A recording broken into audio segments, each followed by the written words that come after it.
So hello everyone, Bangladesh উন্নয়ন গবেষণা প্রতিষ্ঠানে একটি নিয়োগ বিজ্ঞপ্তি প্রকাশিত হয়েছে।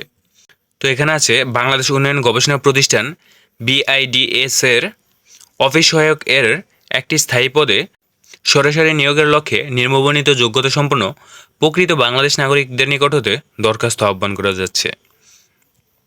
এখানে পদের নাম অফিস সহায়ক, পদ সংখ্যা আছে একটি এবং শিক্ষাগত যোগ্যতা ও বয়স লাগবে।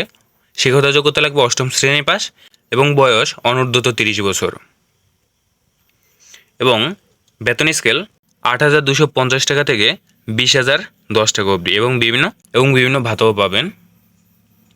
এবং এখানে আরও উল্লেখ আছে পরীক্ষা পাশের সন ও জিপিএ উল্লেখপূর্বক পূর্ণাঙ্গ জীবন বৃত্তান্ত 10ই সেপ্টেম্বর 2024 তারিখে প্রার্থীর বয়স এবং মোবাইল নাম্বার উল্লেখ সহ সম্মিলিত আবেদনপত্র আগামী 10ই অক্টোবর 2024 তারিখের মধ্যে অফিস চলাকালীন সময়ে সচিব বাংলাদেশ উন্নয়ন গবেষণা প্রতিষ্ঠান BIDSE 17 আগারগাঁও শেরেবাংলা নগর ঢাকা 1207 এ ঠিকানায় পৌঁছাতে হবে। আবেদনপত্রের সাথে প্রার্থীর সম্প্রতি তোলা 3 কপি পাসপোর্ট সাইজের ছবি এবং সকল শিক্ষাগত যোগ্যতার সনদপত্র, নাগরিকত্ব সনদ ও জাতীয় পরিচয়পত্রের সত্যায়িত অনুলিপি যুক্ত করতে হবে। এবং খতে আছে আবেদনপত্রের সাথে সচিব বাংলাদেশ উন্নয়ন গবেষণা প্রতিষ্ঠান ঢাকা শিরোনামে অগ্রণী ব্যাংক PLC প্রধান শাখা ঢাকা এর অনুকূলে 300 টাকা পে অর্ডার দাখিল করতে হবে। এবং ঘ নম্বর আছে অসম্পূর্ণ ত্রুটিপূর্ণ আবেদন সরাসরি বাতিল বলে গণ্য হবে।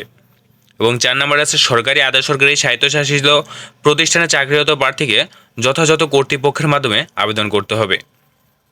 এরপর আছে আবেদনপত্র বাছাইয়ের পর কেবল উপযুক্ত বিবেচিত প্রার্থীর পরীক্ষা ডাকা হবে। খামের উপর বাম পাশে আবেদনকৃত পদের নাম উল্লেখ করতে হবে। এখানে তো পদ একটাই, ওটাই লিখে দেবেন। এবং এরপর আছে কর্তৃপক্ষ কোনো কারণ দর্শানো ব্যতিয়ারে যে কোনো আবেদনপত্র নিয়োগ প্রক্রিয়া বাতিল করার ক্ষমতা সংরক্ষণ করে। নির্দিষ্ট তারিখের পর প্রাপ্ত আবেদনপত্র বিবেচনা করা হবে না।